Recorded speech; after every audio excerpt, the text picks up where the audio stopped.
Maaf Nyonya, bukan bermaksud aku lancang. Tapi sekarang aku membawamu ke sini awalnya ingin menolong.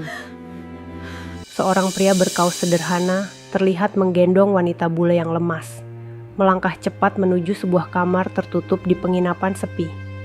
Beberapa pasang mata menatap curiga. Bisik-bisik mulai terdengar. Pintu kamar ditutup rapat. Suasana mendadak sunyi, tapi tegang. Semua orang bertanya-tanya, apa yang sebenarnya terjadi di balik pintu itu.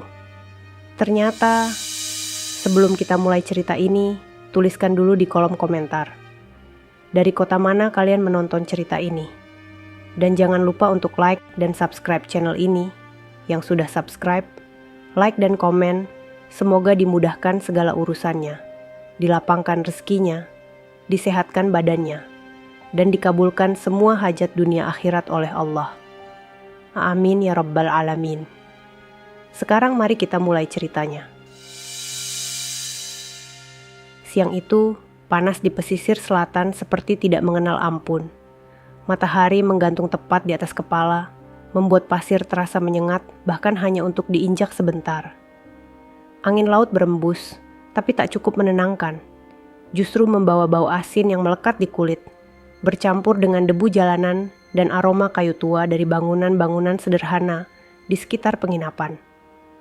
Rangga Pradipta berdiri di teras depan penginapan syariah, tempat ia bekerja sejak 5 tahun terakhir.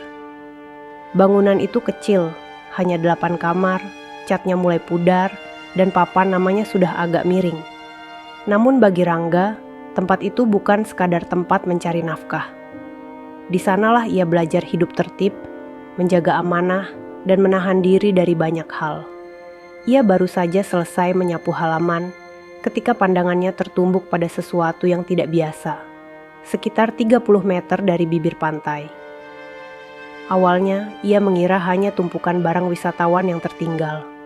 Tapi setelah diperhatikan lebih lama, dadanya terasa mengencang. Seseorang tergeletak di bawah pohon kelapa. Rangga meletakkan sapunya, melangkah cepat, lalu berhenti beberapa meter dari sosok itu. Seorang perempuan. Kulitnya pucat, rambut pirangnya melekat di wajah karena keringat. Pakaian lapangan yang dikenakannya terlihat asing bagi lingkungan sekitar. Ransel besar tergeletak di sampingnya, terbuka, isinya berantakan. Rangga menelan ludah. "Mbak Yu," suaranya pelan, ragu. Tak ada jawaban.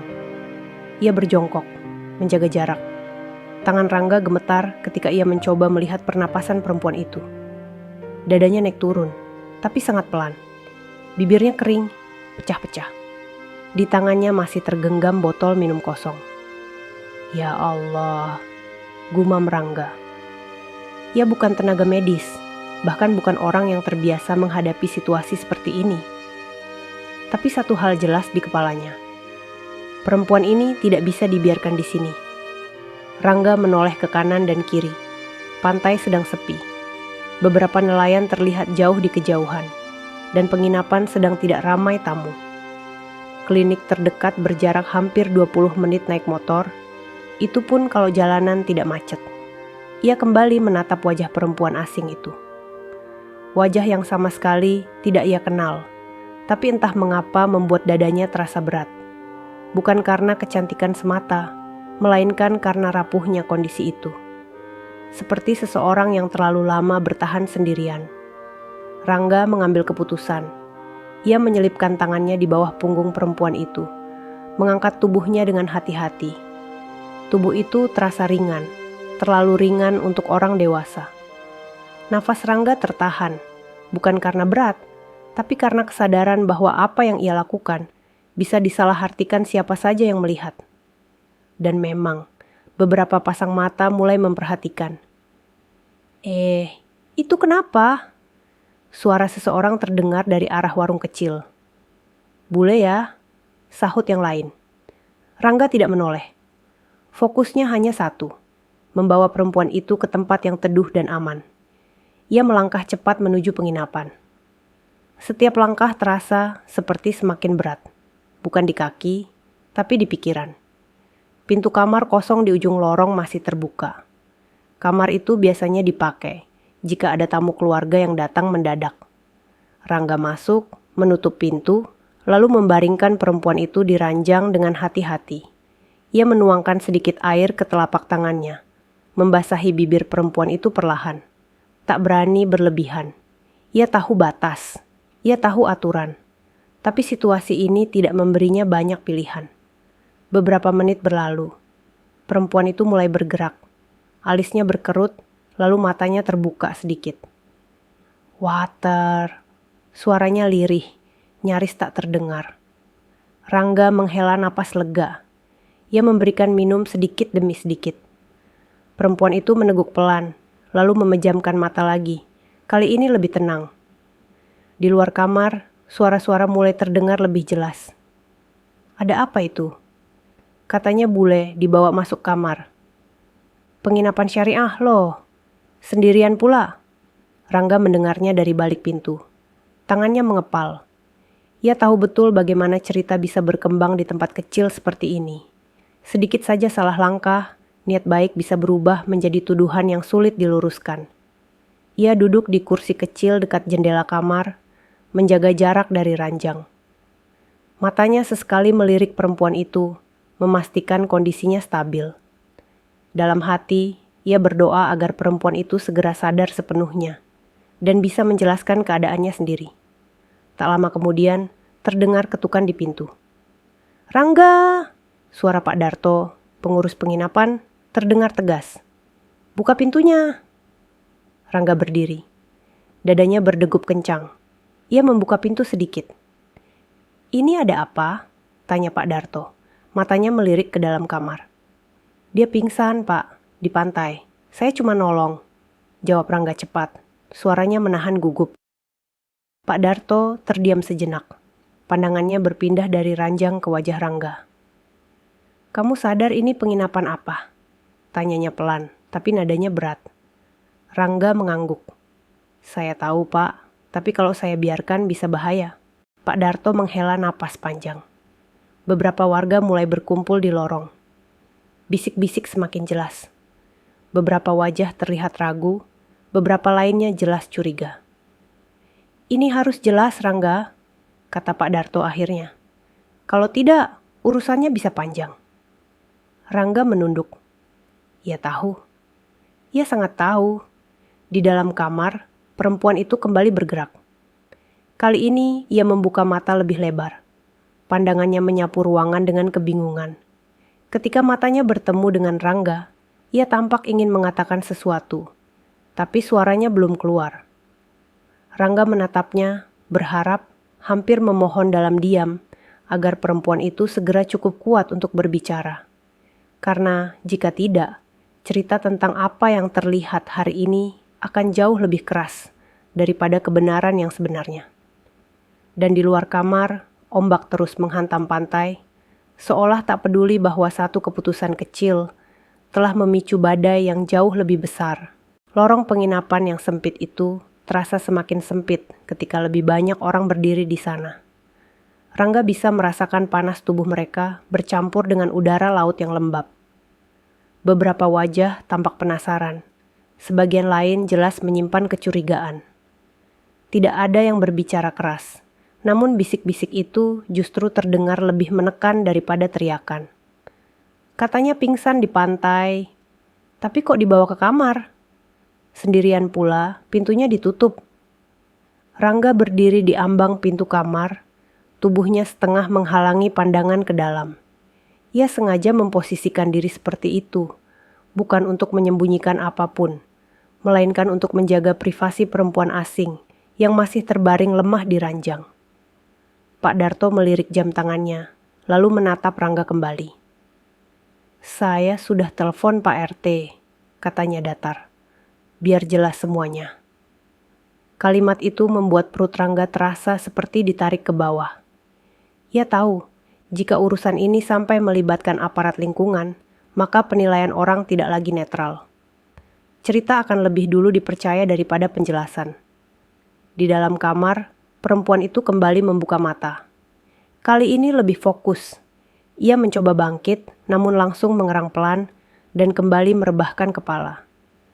Rangga refleks melangkah mendekat, lalu berhenti, seolah sadar bahwa setiap gerakannya sedang diawasi. "Please, what happened?" Suara perempuan itu terdengar lemah, dengan aksen asing yang kental. Rangga menoleh ke Pak Darto. "Dia sudah sadar, Pak. Bisa jelasin sendiri." Pak Darto ragu sejenak, lalu mengangguk. "Pintu dibuka saja, biar semua lihat." Rangga membuka pintu lebih lebar. Seketika beberapa pasang mata tertuju ke dalam kamar. Ada yang sengaja memiringkan kepala, ada yang berdiri jinjit, seolah takut melewatkan detail sekecil apapun. Perempuan itu menoleh ke arah kerumunan. Matanya membesar, jelas terkejut. Ia mencoba duduk.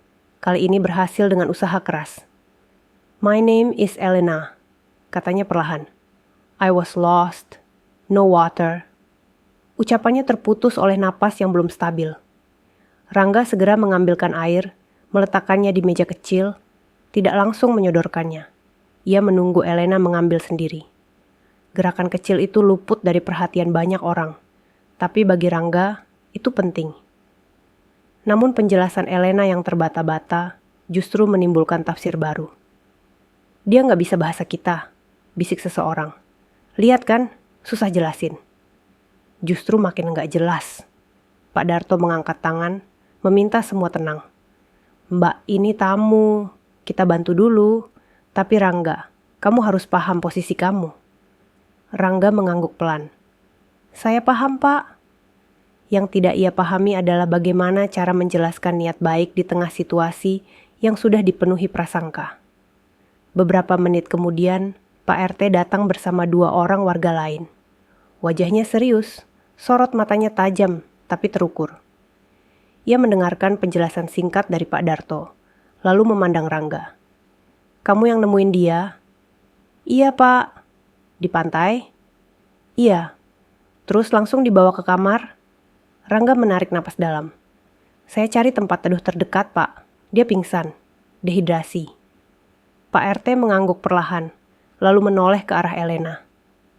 "Mbak, kamu ngerti sedikit bahasa Indonesia?" Elena menggeleng. "Little sorry." Situasi kembali menggantung. Tidak ada yang benar-benar salah, tapi juga tidak ada yang bisa langsung dibenarkan di mata semua orang. Seorang ibu paruh baya melangkah maju. "Ini penginapan syariah, Pak RT. Aturannya jelas." "Iya, Bu," jawab Pak RT singkat. "Makanya kita pastikan dulu." Rangga menunduk. Ia tahu, satu kalimat itu saja sudah cukup membuat namanya tercoreng. Ia bukan pendatang. Semua orang di sini mengenalnya sejak kecil. Justru karena itu, ekspektasi terhadap dirinya lebih tinggi. Dan ketika ekspektasi itu seolah dilanggar, kekecewaan terasa berlipat. Di luar penginapan, beberapa orang mulai mengeluarkan ponsel. Tidak untuk merekam terang-terangan, tapi cukup untuk memotret dari kejauhan. Rangga melihatnya, dan dadanya semakin sesak. Ia tahu bagaimana potongan gambar tanpa konteks bisa berbicara lebih keras daripada fakta. Elena memandang Rangga dengan wajah bingung. "Am I in trouble?" Tanyanya pelan. Rangga menggeleng. "No, you're safe," jawabnya, berusaha tersenyum meski sulit. Namun di dalam hatinya, ia sendiri tidak yakin apakah kata-kata itu berlaku untuk dirinya. Pak RT akhirnya berkata, "Untuk sementara, mbaknya tetap di sini." "Rangga, kamu jangan masuk kamar sendirian lagi. Kita tunggu sampai kondisinya benar-benar stabil, lalu kita cari jalan terbaik." Itu bukan vonis, tapi juga bukan pembelaan. Sebuah keputusan menggantung yang membuat Rangga tetap berada di posisi abu-abu. Ketika orang-orang mulai bubar, bisik-bisik itu tidak berhenti. Justru semakin berani, karena kini sudah ada cerita yang bisa dibagikan. Rangga duduk di bangku kayu depan penginapan, menatap laut yang tampak tenang. Ia merasa lelah, bukan secara fisik, melainkan batin. Ia tahu, mulai hari ini, setiap tindakannya akan diperhatikan lebih ketat. Dan ia belum tahu bahwa apa yang ia lakukan hari ini baru permulaan dari ujian yang jauh lebih besar. Pagi datang tanpa membawa kelegaan. Matahari terbit perlahan dari balik laut, memantulkan cahaya keemasan yang biasanya menenangkan.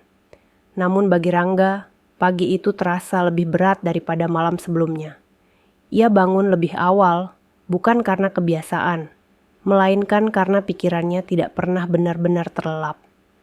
Dari balik jendela kecil kamar penjaga, Rangga melihat beberapa warga sudah berkumpul di depan penginapan.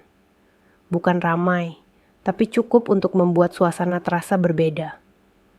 Ada sesuatu yang mengendap di udara, sesuatu yang tidak kasat mata, namun jelas terasa.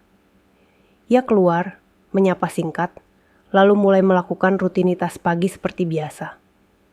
Menyapu halaman, memeriksa pintu kamar, dan memastikan air bersih tersedia. Ia sengaja bergerak seperti hari-hari normal, berharap keadaan akan mengikuti. Namun harapan itu cepat pudar. "Rangga!" Suara Pak Darto terdengar dari teras. "Nanti siang ada musyawarah kecil di balai. Kamu diminta hadir." Rangga berhenti menyapu. "Musyawarah apa, Pak?" Pak Darto tidak langsung menjawab. Ia menarik napas, lalu berkata pelan, "Soal kejadian kemarin, biar jelas semuanya, biar nggak jadi fitnah." Kata fitnah itu menghantam lebih keras daripada yang Rangga bayangkan. Ia mengangguk pelan, meski dadanya terasa mengeras. Di kamar ujung lorong, Elena masih beristirahat. Kondisinya membaik, meski belum sepenuhnya pulih. Seorang ibu warga bergantian menemani, sesuai arahan Pak RT. Rangga tidak diizinkan masuk sendirian. Setiap kali ia ingin memastikan keadaan Elena, ia harus meminta izin dan ditemani. Bukan larangan yang tertulis, tapi cukup untuk membuatnya merasa seperti orang asing di tempatnya sendiri. Menjelang siang, kabar tentang musyawarah itu menyebar. Dan seperti biasa, kabar tidak pernah berjalan sendirian. Ia selalu ditemani opini. Katanya mau diputuskan sanksi. Masak sih? Orang niat nolong. Ya, tapi caranya salah. Kalau dibiarkan, nanti jadi contoh. Rangga mendengar semua itu, meski tak satu pun ditujukan langsung kepadanya. Justru itulah yang membuatnya terasa lebih menusuk. Ia tidak diberi ruang untuk membela diri, hanya menjadi topik pembicaraan. Di balai kecil dekat pantai, beberapa tokoh warga sudah duduk melingkar ketika Rangga datang. Pak RT, Pak Darto, 2 orang sesepuh adat, dan beberapa perwakilan warga. Tidak banyak, tapi cukup untuk menentukan arah. Rangga duduk di ujung. Posisi yang tidak disengaja, namun terasa sangat tepat menggambarkan keadaannya. Pak RT membuka pembicaraan dengan suara tenang. Ia menjelaskan kronologi secara singkat, lalu mempersilakan Rangga berbicara. Semua mata tertuju padanya. Rangga berdiri. Tangannya dingin, tapi suaranya ia usahakan tetap stabil. Ia menceritakan apa yang ia lihat di pantai, keputusan yang ia ambil, dan alasannya. Ia tidak melebihkan, tidak mengurangi. Hanya fakta. Seorang sesepuh mengangguk pelan. "Niatmu baik," katanya. "Tapi adat bukan cuma soal niat. Ada cara yang harus dijaga." "Iya, Mbah," jawab Rangga. "Saya paham. Tapi waktu itu saya cuma mikir nyawanya." Ruangan hening sejenak. Lalu seorang warga lain berkata, "Masalahnya bukan cuma itu. Ini bisa jadi pembicaraan luar. Nama kampung kita." Kalimat itu mengubah arah. Dari soal kemanusiaan, pembahasan bergeser ke reputasi. Dari satu nyawa, menjadi citra bersama. Rangga menyadari, di titik ini ia bukan lagi individu. Ia simbol dari kekhawatiran kolektif. Keputusan sementara diambil. Tidak ada sanksi langsung, tapi Rangga diminta tidak berinteraksi langsung dengan Elena tanpa pendamping. Selain itu, namanya akan dipantau sampai situasi benar-benar jelas. Bukan hukuman, tapi cukup untuk membuat jarak. Sore itu, Rangga kembali ke penginapan dengan langkah pelan. Ia duduk di teras, menatap laut yang mulai pasang. Dari kejauhan, ia melihat Elena keluar sebentar ke teras kamar, ditemani ibu warga. Elena melihat Rangga, mata mereka bertemu sejenak. Elena tersenyum tipis, seolah ingin mengucapkan terima kasih. Rangga membalas dengan anggukan kecil. Tidak lebih, tidak berani lebih. Di dalam dirinya ada perasaan asing, antara lega karena perempuan itu selamat, dan perih karena niat baiknya harus dibayar dengan kecurigaan yang belum tentu bisa ia tepis. Dan Rangga belum tahu bahwa tekanan ini belum mencapai puncaknya. Karena ada satu hal lagi yang akan muncul, sesuatu yang membuat tindakannya terlihat jauh lebih salah di mata banyak orang. Padahal justru berasal dari sumber yang sama, keinginannya untuk menolong. Sore itu, langit pesisir berubah warna lebih cepat dari biasanya. Awan gelap menggantung rendah, seolah menahan hujan yang tak kunjung jatuh. Rangga berdiri di belakang meja resepsionis, mencatat buku tamu dengan pikiran yang tidak sepenuhnya hadir. Sejak musyawarah siang tadi, setiap gerakannya terasa seperti sedang ditimbang. Ia berusaha patuh pada keputusan bersama. Tidak mendekati kamar Elena tanpa pendamping. Tidak banyak bicara.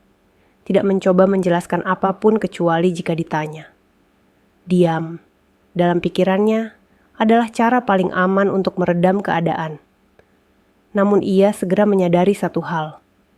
Diam juga bisa dibaca sebagai sesuatu yang mencurigakan. Seorang pemuda kampung masuk ke area penginapan, berpura-pura menanyakan kamar kosong. Matanya menyapu cepat ke arah lorong, lalu kembali ke Rangga. "Masih ada bulenya?" tanyanya santai, tapi nadanya terlalu dibuat-buat. "Masih istirahat," jawab Rangga singkat. Pemuda itu mengangguk, lalu pergi tanpa benar-benar tertarik menyewa kamar. Rangga menatap punggungnya, merasakan sesuatu yang tidak enak. Sejak kejadian itu, semakin banyak orang datang dengan alasan yang sama. Menanyakan kamar, sekadar lewat, atau duduk sebentar di warung depan. Penginapan kecil itu tidak lagi terasa seperti tempat singgah, melainkan panggung pengawasan. Menjelang maghrib, hujan akhirnya turun. Deras. Angin kencang membuat pintu dan jendela berderit. Listrik sempat padam beberapa menit, cukup lama untuk membuat suasana kacau. Dalam kondisi itu, ibu warga yang menemani Elena panik. Elena kembali merasa pusing dan mual. Rangga mendengar keributan dari lorong. Ia ragu. Ia ingat keputusan musyawarah. Tapi ia juga melihat wajah Elena yang pucat, keringat dingin di pelipisnya. "Air hangat sama selimut," kata ibu itu cepat. Dia menggigil. Rangga bergerak refleks. Ia mengambil selimut cadangan dan termos air hangat, lalu melangkah ke kamar. Tidak masuk sepenuhnya. Ia hanya menyerahkan barang dari ambang pintu. Namun pada saat yang sama, petir menyambar keras. Cahaya putih menyilaukan lorong. Dan di detik itulah, beberapa orang yang berteduh dari hujan melihat pemandangan yang sama. Rangga berdiri di depan kamar bule, pintu terbuka, listrik mati. Potongan gambar itu langsung membentuk cerita sendiri. "Loh, kok dia di situ lagi? Katanya nggak boleh sendirian." "Tuh, kan." Rangga menyadari bisik-bisik itu bahkan sebelum pintu kamar ditutup kembali. Ia menarik napas panjang, kembali ke meja resepsionis, duduk tanpa berkata apapun. Hujan belum reda ketika Pak RT datang, basah kuyup. Wajahnya tegang. "Ada laporan," katanya tanpa basa-basi. "Kamu masuk kamar lagi." Rangga berdiri. "Saya cuma ngasih selimut dan air. Di depan pintu. Ibu itu ada di dalam." Pak RT memejamkan mata sejenak. "Masalahnya bukan apa yang kamu lakukan, tapi apa yang orang lihat." Kalimat itu kembali menghantam. Rangga ingin bertanya, sejak kapan niat dan fakta kalah oleh persepsi. Tapi ia menahan diri. Ia tahu, setiap kata pembelaan justru bisa memperkeruh. Elena, yang kondisinya mulai stabil, mendengar percakapan itu. Ia mencoba keluar, tapi ditahan oleh ibu warga. Dari dalam kamar, ia mendengar namanya disebut-sebut dengan nada yang tidak ia mengerti, namun cukup untuk membuatnya merasa bersalah. "I think I caused trouble," katanya lirih kepada ibu itu. Malam turun dengan cepat.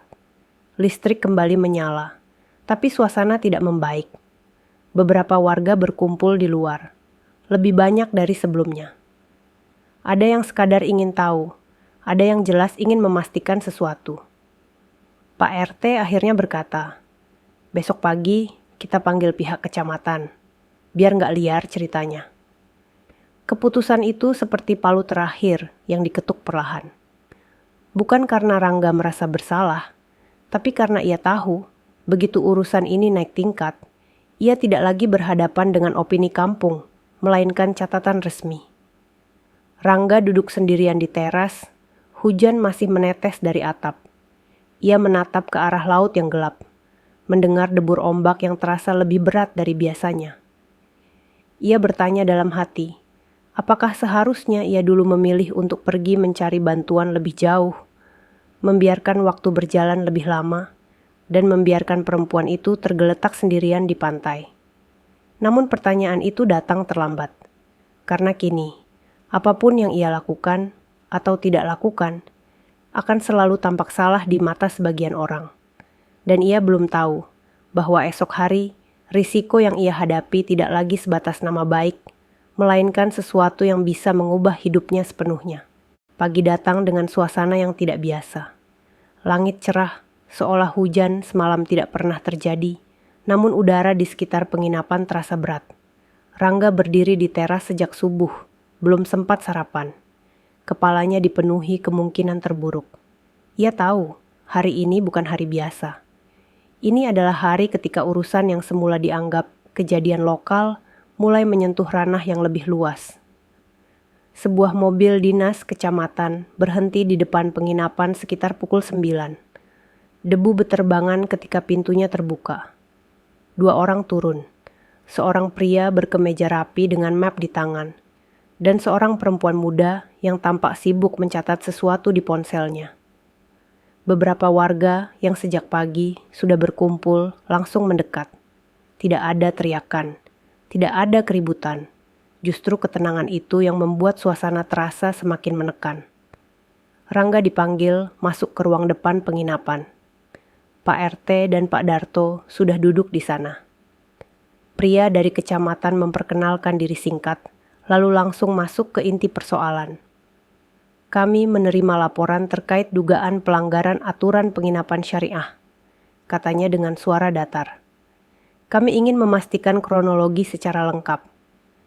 Rangga kembali menceritakan semuanya, untuk kesekian kalinya. Kali ini lebih rinci, lebih berhati-hati. Setiap kata ia pilih dengan sadar, karena ia tahu, yang duduk di depannya bukan sekadar tetangga, melainkan orang yang terbiasa mencatat dan menyimpulkan.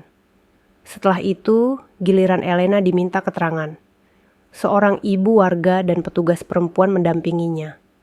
Elena tampak jauh lebih segar dibanding hari pertama, meski wajahnya masih terlihat lelah.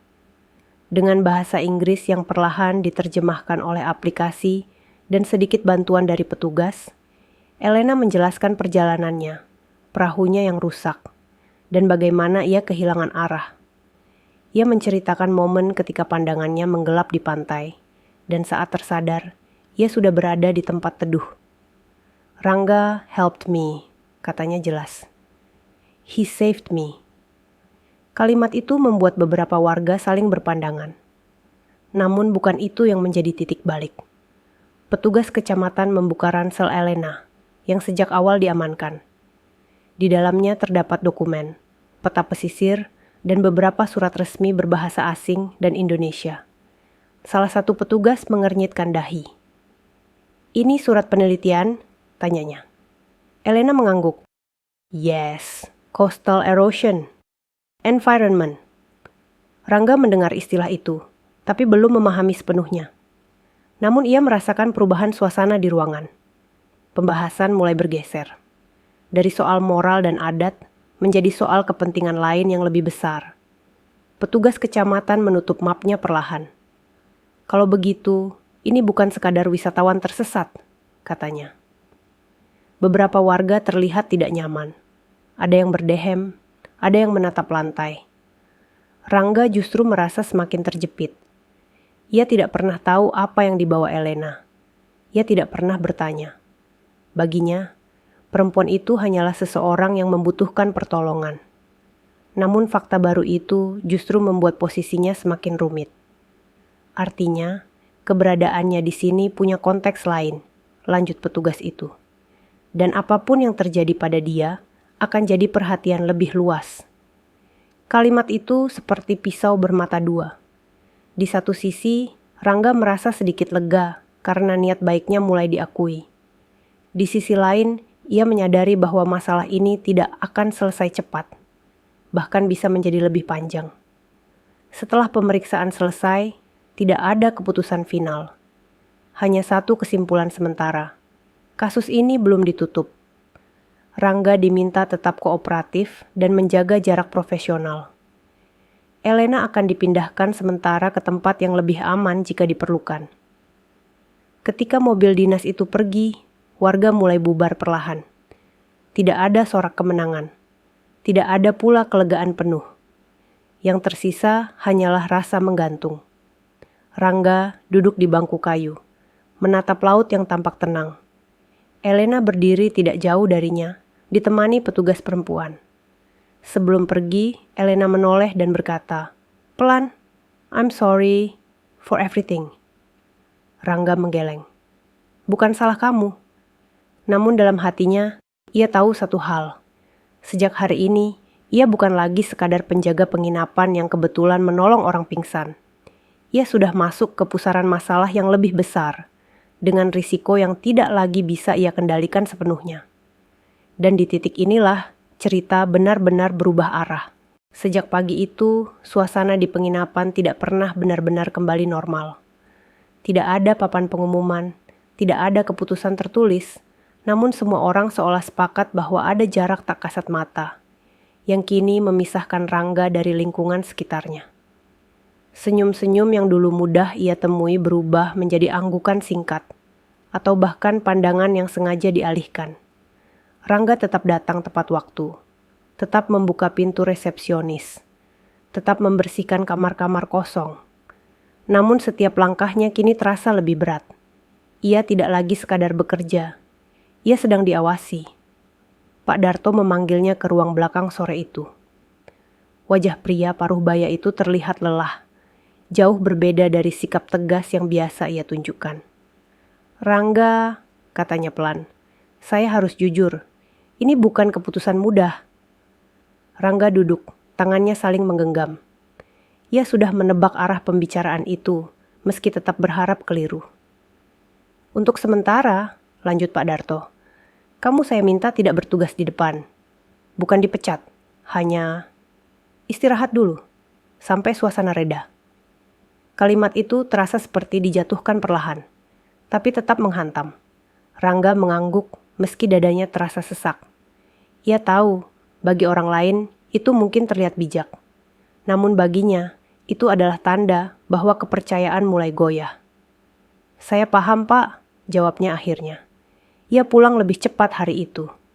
Jalan setapak menuju rumah kontrakannya terasa lebih panjang dari biasanya. Beberapa anak kecil yang biasa menyapanya kini hanya melirik sekilas. Tidak ada ejekan, tapi justru itulah yang menyakitkan. Diam yang canggung seringkali lebih tajam daripada kata-kata. Di rumah, Rangga duduk lama di depan jendela.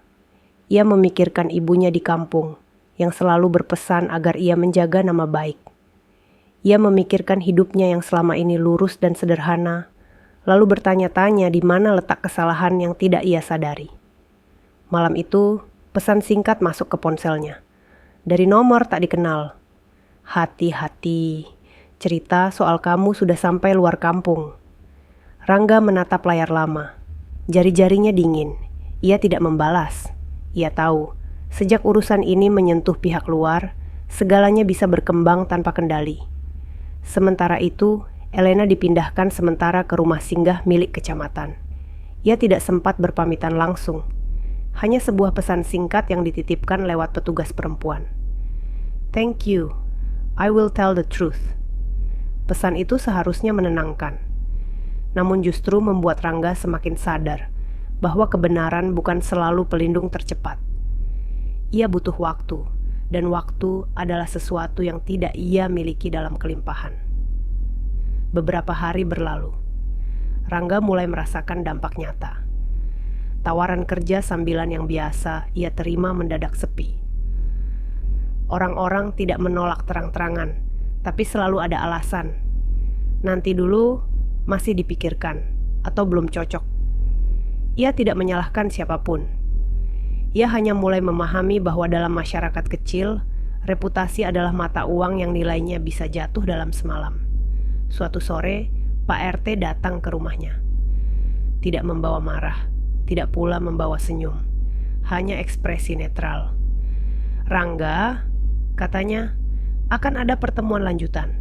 Kali ini dengan pihak yang lebih atas, mungkin juga ada wartawan." Kata terakhir itu membuat Rangga terdiam. "Kenapa wartawan?" tanyanya pelan. Pak RT menghela napas. Karena bule itu bukan orang biasa, dan cerita ini sudah keburu keluar. Setelah Pak RT pergi, Rangga duduk lama di lantai rumahnya. Ia menyadari, mulai titik ini, hidupnya tidak lagi hanya miliknya. Setiap keputusan akan dilihat, ditafsirkan, dan mungkin disalahartikan oleh orang-orang yang bahkan tidak mengenalnya. Namun di balik semua ketakutan itu, ada satu hal yang mulai tumbuh pelan-pelan di dadanya.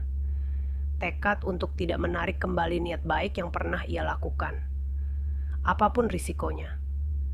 Karena jika ia menyesal menolong seseorang yang hampir kehilangan nyawa, maka apalagi yang tersisa dari dirinya. Dan Rangga belum tahu bahwa di balik badai yang sedang mengurungnya, perlahan mulai muncul tanda-tanda kecil, sangat kecil, bahwa niat baiknya tidak sepenuhnya tenggelam. Pagi itu, Rangga terbangun dengan perasaan yang berbeda. Bukan karena masalahnya selesai, melainkan karena ada sesuatu yang berubah di udara. Tidak jelas apa, hanya firasat tipis bahwa badai yang menekannya perlahan mulai bergeser arah. Ia berjalan ke warung kecil di ujung gang untuk membeli sarapan. Biasanya, obrolan di sana riuh oleh candaan ringan. Hari itu tetap ramai, tapi nada bicaranya berbeda. Rangga duduk di sudut, menunggu pesanannya, berusaha tidak terlalu mencolok. Itu Rangga ya?" bisik seseorang tidak terlalu pelan. Ia menunduk, bersiap menerima kelanjutan yang tidak menyenangkan. Namun yang terdengar justru berbeda. "Kemarin aku dengar dari sepupuku di kecamatan," suara lain menimpali. "Katanya bule itu beneran ditolong. Hampir dehidrasi berat." Rangga menegang. Ia tidak menoleh, tapi telinganya menangkap setiap kata. "Kalau nggak ditolong, bisa bahaya," lanjut suara itu. "Katanya juga ada ibu-ibu yang nemenin di kamar." Obrolan itu berhenti ketika penjual warung meletakkan piring di depan Rangga. Tatapan mereka bertemu sebentar. Tidak ada senyum lebar, tapi ada sesuatu yang lebih berarti. Anggukan kecil, seolah mengakui. Siang harinya, Pak Darto datang ke rumah Rangga. Kali ini tanpa wajah murung. Ia duduk di kursi kayu, menyesap teh yang disuguhkan Rangga. "Saya mau bilang satu hal," kata Pak Darto akhirnya. "Beberapa orang mulai ngerti posisi kamu." Rangga mengangguk pelan. "Terima kasih, Pak." "Jangan dulu berharap banyak," lanjut Pak Darto cepat. "Cerita belum selesai, tapi setidaknya nggak semua orang menutup telinga." Sore itu, sebuah pesan masuk ke ponsel Rangga. Dari nomor yang ia kenali, petugas perempuan yang mendampingi Elena. Elena sudah lebih sehat. Dia sudah menulis kronologi lengkap, akan disampaikan resmi.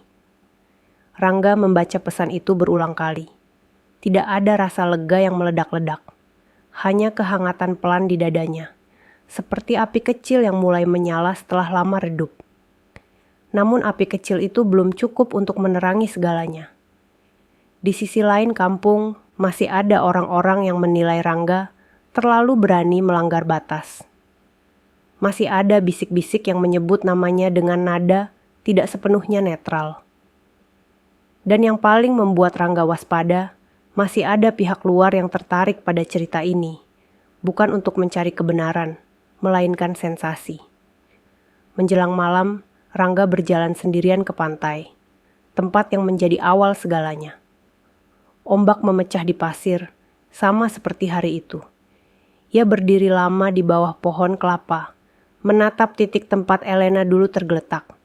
Ia tidak menyesal, tapi ia juga sadar, Menolong seseorang kadang berarti siap menanggung konsekuensi yang tidak pernah kita bayangkan. Saat ia hendak pulang, ponselnya kembali bergetar.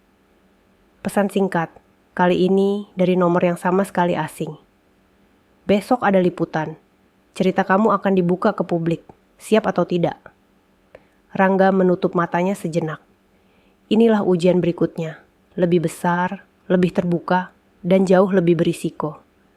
Namun kali ini, ia tidak sepenuhnya sendiri. Setidaknya, kebenaran sudah mulai menemukan jalannya. Dan pertanyaannya kini bukan lagi apakah niat baiknya akan terlihat, melainkan apakah ia siap menghadapi dampak ketika semua orang akhirnya tahu. Pagi itu, pantai yang biasanya lengang berubah seperti pasar dadakan. Sebuah mobil van berlogo media lokal terparkir tak jauh dari penginapan. Kamera, tripod, dan beberapa orang berkaus rapi bergerak cepat, seolah waktu adalah musuh yang harus dikalahkan. Rangga berdiri di kejauhan, menyaksikan semuanya dengan dada berdebar. Inilah hari yang disebut-sebut itu. Ia tidak pernah membayangkan hidupnya akan masuk ke layar orang lain. Bukan sebagai pahlawan, bukan pula sebagai tokoh besar. Hanya seorang penjaga penginapan yang kebetulan berada di tempat dan waktu yang salah. Atau benar, tergantung dari sudut pandang siapa yang memandang. Mas Rangga, bisa sebentar? Seorang wartawan memanggil, suaranya ramah namun penuh kepentingan. Rangga mengangguk kaku. Ia melangkah mendekat, merasakan tatapan warga yang berkumpul di sekitar. Beberapa tampak ingin tahu, beberapa lain tampak was-was. Kamera mulai menyala. Mas, bisa ceritakan kronologi singkatnya? Tanya wartawan itu. Rangga membuka mulut, lalu menutupnya lagi. Ia teringat pesan Pak RT malam sebelumnya. Jawab seperlunya, jangan terpancing. Ia menarik napas, lalu menjawab singkat, menahan emosi. Saya menemukan dia pingsan di pantai. Saya hanya menolong sebisanya. Kalimat itu terasa terlalu sederhana untuk situasi yang begitu rumit. Wartawan mengangguk, lalu mengajukan pertanyaan lanjutan tentang aturan penginapan, tentang tuduhan warga, tentang kemungkinan pelanggaran. Sementara itu, di sisi lain, seorang pria dari luar kampung berbicara dengan nada tinggi kepada beberapa warga. Rangga tidak mendengar jelas, tapi gesturnya cukup untuk menimbulkan kegelisahan. Tak lama kemudian, suara itu meninggi. Ini bisa jadi kasus besar, kata pria itu. Nama kampung kalian bisa tercoreng. Kalimat itu seperti bensin yang disiramkan ke api kecil. Beberapa warga mulai bersuara, saling menyela, saling menyalahkan. Situasi yang semula terkendali mulai retak. Rangga melihat Pak Darto mencoba menenangkan, tapi suaranya tenggelam. Kamera justru menangkap momen paling panas. Rangga menyadari inilah yang ditunggu media. Bukan kebenaran yang utuh, melainkan potongan konflik. Dan di saat itulah, Elena datang. Ia turun dari mobil kecamatan dengan langkah pelan namun mantap. Wajahnya terlihat tegang, tapi matanya fokus. Kehadirannya langsung menarik perhatian. Kamera beralih. Kerumunan terdiam sejenak. Elena berdiri di depan semua orang, didampingi petugas perempuan. Ia berbicara dalam bahasa Inggris yang jelas, diterjemahkan langsung oleh petugas. He did not hurt me, katanya tegas. He saved my life. Kalimat itu seharusnya menjadi penenang, namun tidak semua orang menerimanya begitu saja. Dia bisa saja bilang begitu karena takut, celetuk seseorang dari belakang. Suasana kembali bergolak. Elena terlihat terkejut. Rangga melangkah maju, refleks ingin membela, namun terhenti. Ia sadar, satu gerakan saja bisa disalahartikan. Petugas kecamatan mengangkat tangan, meminta semua tenang. Namun keributan sudah telanjur menyebar. Beberapa warga saling berdebat. Media terus merekam. Narasi mulai liar. Di tengah kekacauan itu, seorang pria lain muncul, wajahnya asing bagi Rangga. Ia memperkenalkan diri sebagai perwakilan lembaga yang terkait dengan penelitian Elena. Suaranya tenang, tapi kalimatnya berat. Kami sedang menilai apakah ada pelanggaran prosedur yang berdampak pada keselamatan peneliti kami. Kalimat itu membuat jantung Rangga seakan berhenti sejenak. Bukan tuduhan langsung, tapi cukup untuk membuka kemungkinan terburuk. Jika itu terjadi, niat baik Rangga bisa berubah menjadi kasus resmi.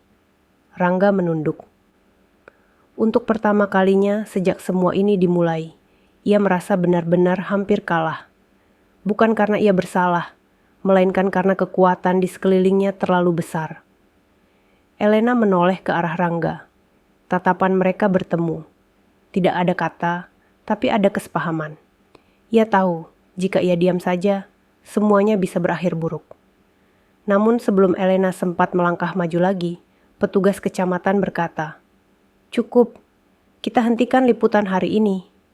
Keputusan itu memecah kerumunan. Wartawan tampak kecewa. Warga masih berbisik. Situasi memang tidak runtuh sepenuhnya, tapi jelas berada di tepi jurang. Ketika sore datang, pantai kembali sepi. Van media pergi. Orang-orang pulang dengan cerita masing-masing. Rangga duduk sendirian di teras penginapan, merasa kosong. Ia tidak tahu apakah hari ini membawa dirinya lebih dekat pada kejelasan, atau justru semakin jauh. Yang ia tahu hanya satu. Jika satu kesalahan kecil saja terjadi setelah ini, semuanya bisa benar-benar hancur. Dan keputusan terberat masih menunggunya. Malam turun pelan, meninggalkan sisa keramaian siang tadi, seperti bayangan yang belum sepenuhnya pergi. Penginapan kembali sepi, namun keheningan itu terasa berbeda. Tidak lagi menenangkan, melainkan penuh kemungkinan. Rangga duduk di bangku kayu depan teras, menatap lampu jalan yang berkelip di terpa angin laut. Ponselnya bergetar. Pesan masuk dari nomor yang sama seperti kemarin. "Kami butuh pernyataan tertulis dari kamu. Lengkap, besok pagi." Rangga membaca pesan itu 2 kali. Pernyataan tertulis berarti satu hal. Apapun yang ia tulis akan menjadi pegangan banyak pihak. Kata-katanya bisa membela, tapi juga bisa menjerat. Tidak ada ruang untuk ralat. Tak lama kemudian, pesan lain menyusul. Dari Pak RT. "Ada opsi supaya masalah ini cepat selesai. Tapi kamu harus siap konsekuensinya." Rangga menghela napas panjang. Ia berdiri, berjalan menyusuri lorong penginapan yang gelap. Setiap langkahnya terasa seperti menghitung ulang hari-hari terakhir. Ia berhenti di depan kamar kosong, tempat semuanya bermula. Pintu tertutup rapat. Sunyi. Ia teringat wajah ibunya. Pesan-pesan sederhana tentang hidup lurus dan tidak mencari masalah. Ia juga teringat Elena, tatapannya yang jujur ketika mengatakan terima kasih, dan kesalahannya yang tidak pernah ia niatkan. Keesokan paginya, Rangga dipanggil ke balai. Kali ini hanya beberapa orang. Pak RT, Pak Darto, seorang perwakilan kecamatan, dan seorang pria yang memperkenalkan diri sebagai penasihat hukum dari pihak penginapan. "Begini Rangga," kata penasihat itu pelan namun tegas. "Ada jalan cepat agar situasi mereda.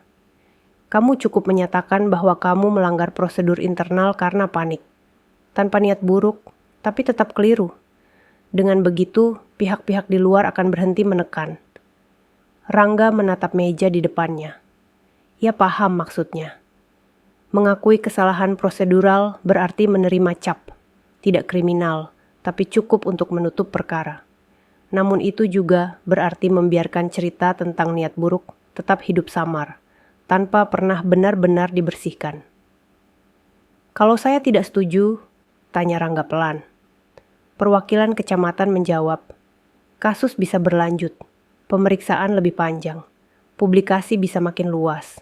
Risiko pribadi kamu meningkat." Rangga terdiam. Inilah pilihan yang tidak pernah adil. Mengalah demi ketenangan semu, atau bertahan demi kebenaran yang belum tentu menang cepat. Ia meminta waktu sebentar. Keluar dari balai, Rangga berdiri di bawah pohon besar. Angin menggerakkan daun-daun kering di kakinya. Ponselnya kembali bergetar. Kali ini dari Elena. "I will testify, fully, even if it takes time." Kalimat itu singkat, tapi berat. Rangga menatap layar lama. Ia tahu, jika ia memilih jalan panjang, Elena pun akan ikut terseret lebih jauh. Namun jika ia memilih jalan cepat, mungkin semua akan selesai hari ini, dengan bekas yang tidak pernah benar-benar hilang. Rangga kembali masuk ke balai. Semua mata tertuju padanya. Saya memilih menulis pernyataan lengkap, katanya akhirnya.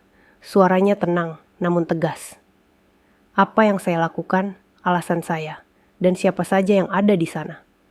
Saya siap menunggu prosesnya. Ruangan hening. Pak Darto menunduk. Pak RT menghela napas panjang.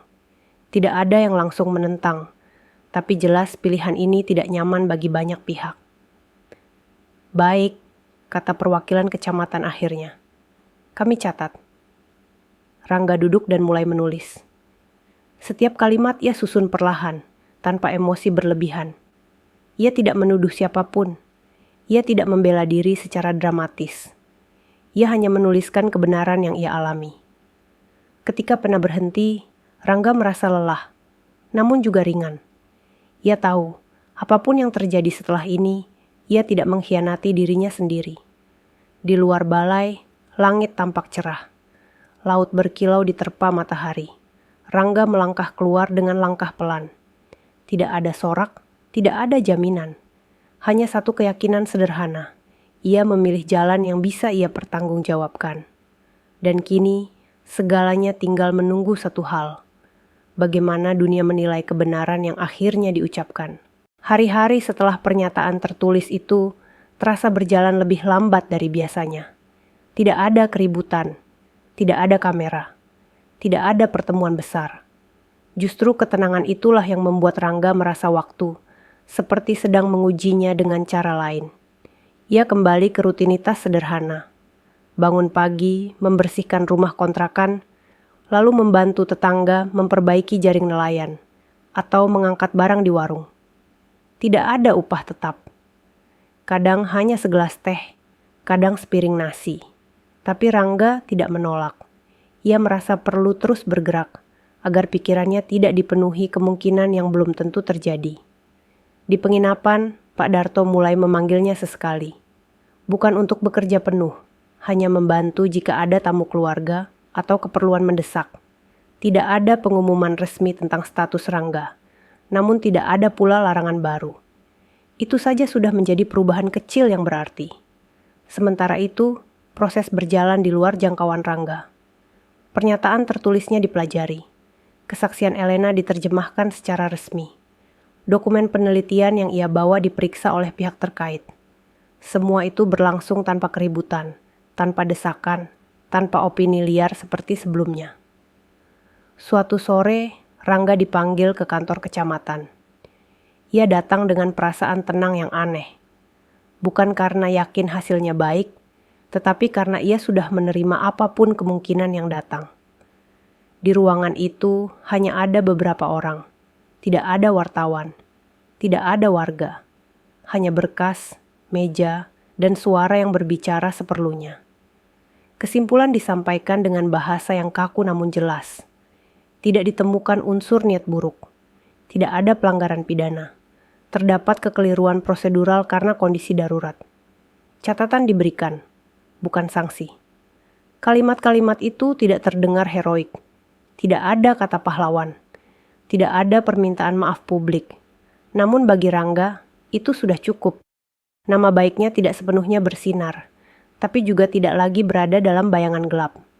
Ketika ia keluar dari kantor kecamatan, matahari sore menyinari halaman dengan cahaya lembut. Elena berdiri di dekat mobil, menunggunya. Kali ini tanpa kamera, tanpa kerumunan. "Thank you," katanya menatap Rangga dengan sungguh-sungguh. "You chose the hard way." Rangga tersenyum tipis. "Saya cuma pilih yang bisa saya jelaskan ke diri sendiri." Mereka tidak berbicara lama. Tidak ada janji. Tidak ada adegan dramatis. Elena pergi melanjutkan urusannya, dan Rangga kembali ke jalannya sendiri. Di kampung, sikap orang-orang perlahan berubah. Tidak langsung hangat, tapi lebih terbuka. Sapaan kembali terdengar. Beberapa orang yang dulu diam kini berani berkata pelan, "Kemarin kami salah paham." Rangga tidak membalas dengan pembelaan panjang. Ia hanya mengangguk. Baginya, itu sudah lebih dari cukup. Suatu pagi, Rangga berdiri di pantai yang sama. Tempat semuanya bermula. Ombak datang dan pergi seperti biasa, seolah tidak pernah terjadi apa-apa. Ia menatap laut, lalu menarik napas panjang. Ia sadar, menolong seseorang tidak selalu berakhir dengan tepuk tangan. Kadang justru berakhir dengan ujian panjang. Tapi ia juga belajar satu hal penting. Kebenaran mungkin lambat, tapi ia tidak pernah benar-benar hilang. Rangga berbalik, melangkah meninggalkan pantai. Hidupnya tidak berubah drastis. Ia tetap orang kecil dengan pekerjaan sederhana. Namun di dalam dirinya ada ketenangan baru. Bahwa pada satu hari yang sulit, ia memilih menjadi manusia sebelum menjadi apapun yang lain. Dan bagi Rangga, itu sudah lebih dari cukup.